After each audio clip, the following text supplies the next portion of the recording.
베트남은 우리와 우호적인 국가가 되긴 힘들다. 베트남은 하루빨리 정리하는 게 좋다. 중국처럼 기회가 될 때마다 우리의 등을 칠 가능성이 100%인 나라다. 헝가리와 아름다운 동반자 관계가 더 잘 가꾸어지기를 바랍니다. 그것이 독자의 반응이다. 다음은 기사 내용입니다.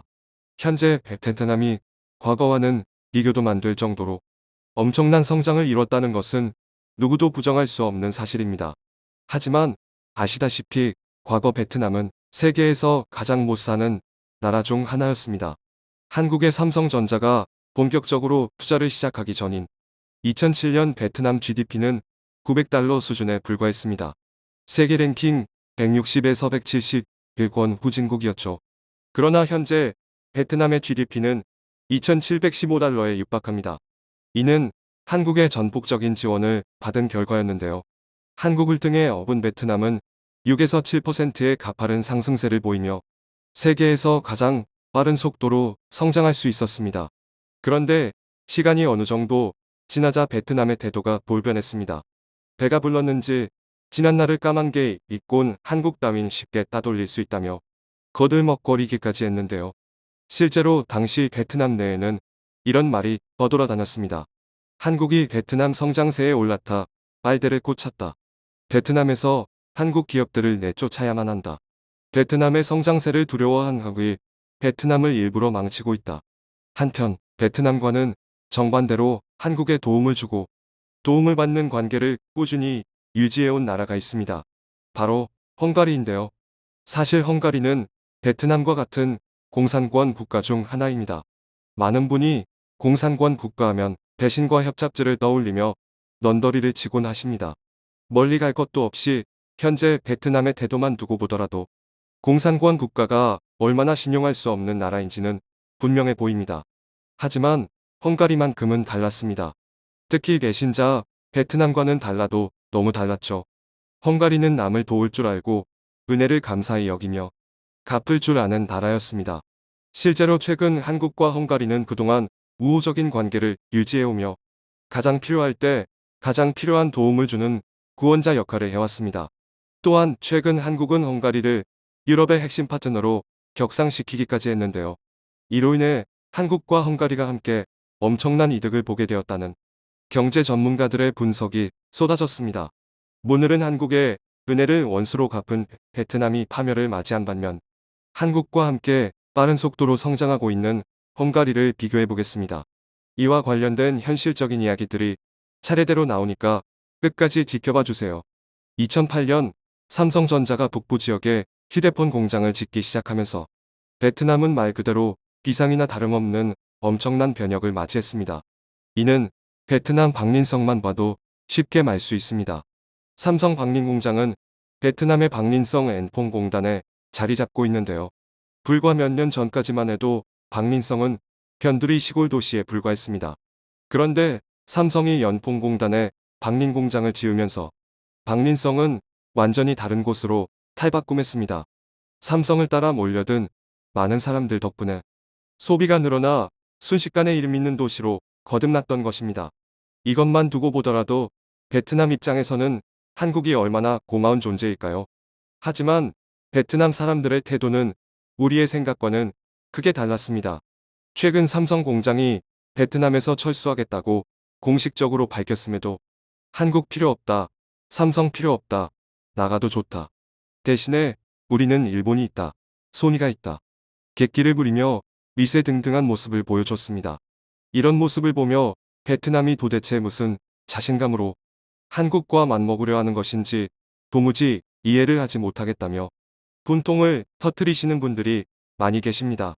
그런데 여기에 대해 아주 재미있는 분석이 나왔습니다. 바로 글로벌 1위의 회계법인 컨설팅 그룹이 3년 전에 내놓은 경제순위 보고서를 보면 베트남이 한국에 강자를 부리는 이유를 유추할 수 있다는 것인데요. PwC는 3년 전에 2050년 글로벌 장기 전망, 2050년의 글로벌 경제 순위는 어떻게 바뀔 것인가? 라는 제목의 보고서를 발표했습니다. 여기에서 PwC는 베트남이 2050년까지 5.1% 정도의 연평균 성장률을 꾸준히 달성할 것이라며 이는 세계에서도 빠른 GDP 성장률 수치라고 설명했습니다.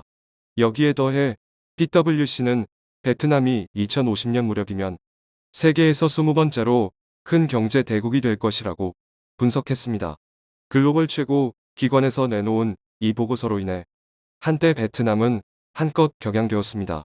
지금은 좀 힘들지만 베트남이 곧 세계 20위에 당당히 이름을 올리게 된다며 한껏 들떴죠. 여기에서 끝났으면 참 좋았겠지만 베트남 사람들은 그러지 않았습니다.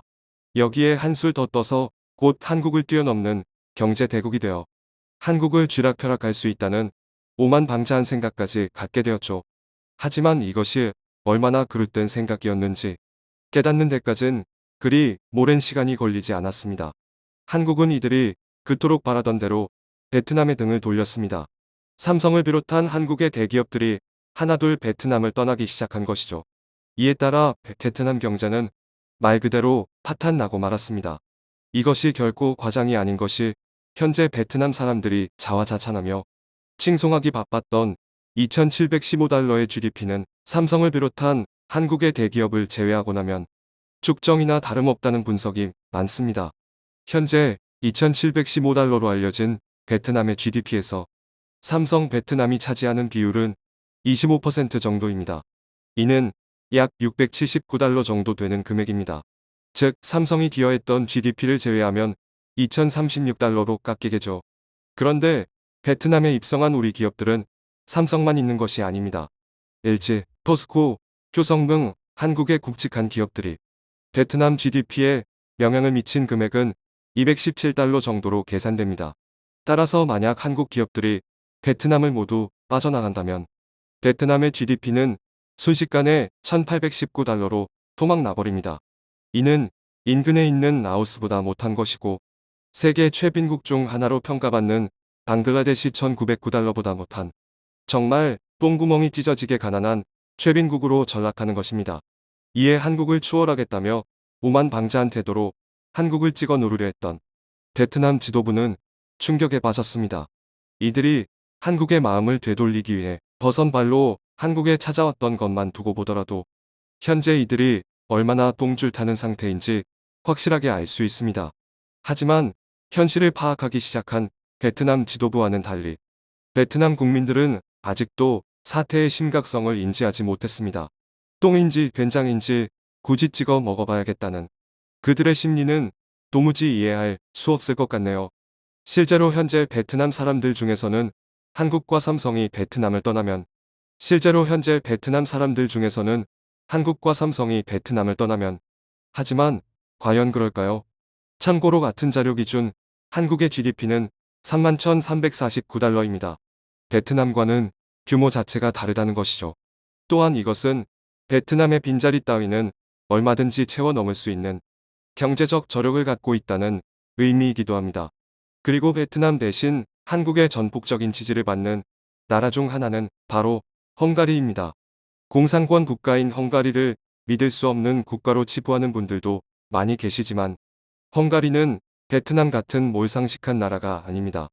사실 헝가리는 이번뿐만 아니라 한국 6.25 당시 적대 관계였던 공산권 국가 중에서 한국에게 유일하게 물자 지원을 해준 나라로도 유명합니다. 게다가 지도를 보시면 헝가리는 공산권 국가의 대장이었던 소련과 국경을 맞대고 있습니다. 이것만 두고 보더라도 헝가리가 한국을 돕기까지 얼마나 큰 담력이 필요했는지 알 수 있습니다. 여기에 크게 감동한 한국은 공산권 국가들과 관계를 맺기 시작한 80년대 후반 잊지 않고 가장 먼저 헝가리를 찾았습니다. 그리고 그 자리에서 외교 관계를 맺었죠. 그러나 당시 헝가리의 경제 상황은 심각한 수준이었습니다. 공산권 국가 대부분이 그런듯 심각한 빈곤에 처한 것입니다. 이는 불과 2017년까지 이어졌으며 인구의 무려 30% 이상이 심각한 빈곤에서 벗어나지 못했습니다. 하지만 은혜와 원수는 두 배로 쳐서 갚고야 마는 한국이 이를 지나칠 리 없었습니다. 한국의 삼성과 SK이노베이션 같은 대기업들은 두 팔을 걷어붙이고 헝가리 투자에 적극 나섰습니다. 그리고 이에 따라 헝가리의 상황은 몰라보게 달라지기 시작했는데요. 실제로 지난 2019년 한국은 헝가리 투자 1위 국가를 기록할 정도로 헝가리의 경제를 뜨겁게 달궜습니다. 헝가리 매체들 또한 한국 덕분에 구직자가 30%나 폭발적으로 증가했다며 대대적인 보도에 나섰죠. 이뿐만이 아닙니다. 헝가리가 한국 덕분에 죽다 살아났을 뿐만 아니라 급격한 발전을 이루고 있다는 소식에 놀란 헝가리 주변국들은 부랴부랴 한국을 찾기 시작했습니다. 한국 또한 이들을 받아들이며 얼마 전 비즈니스 포럼을 가졌는데요. 여기에서 슬로바키아는 한국산 전투기 FA-50 도입에 관한 업무 협약을 체결하기도 했습니다. 어떻게 보면 헝가리를 통해 이런 좋은 소식이 들리게 된 것인데요. 이것만 두고 보더라도 헝가리가 한국과 함께 발전해 나갈 수 있는 나라라는 것은 분명해 보입니다. 청중의 일부 의견. 오만 방자, 일본이 우리에게 늘 하는 말 아닌가? 우리도 언제든 따라 잡힐 수 있습니다. 아직 베트남에 투자하는 한국 기업들이 많아요. 마치 베트남이 비굴하게 변해서 우리 붙잡는 줄 알겠어요. 서서히 우리가 철수하는 게 맞지만 아직은 표가 안 나요. 국뽕도 좋지만 기분을 사실로 포장하진 맙시다. 공산국가는 뒤통수 치기 선수들. 중국, 베트남, 민주주의를 가장한 공산국가 일본. 베트남 조심해야 합니다. 베트남 사람들 일본이 있다고 자신감을 가지고 있어요. 지금 뒤통수를 치고 있는 겁니다. 지금 베트남을 더 도와주면 언젠가는 우리나라를 배신할 겁니다. 주변 국가를 도와야 합니다. 시청해주셔서 감사합니다.